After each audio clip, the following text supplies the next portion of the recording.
Hello, good evening. For today's video, tayo po ay nagluto ng sinigang na hipon.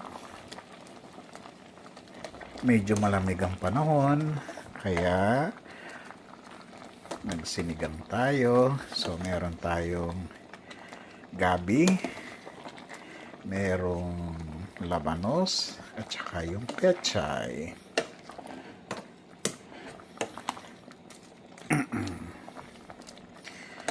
So, yan po yung mga hipon.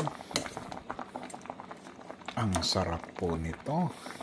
Amoy na amoy.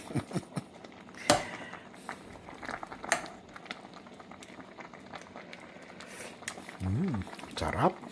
Tama-tama sa asim. So, this is our sinigang na hipon.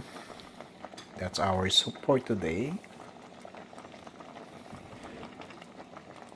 Yummy.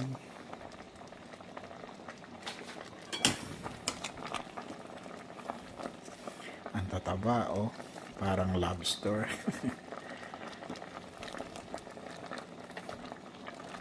So, biniyak natin yung likod para matanggal yung bituka nila.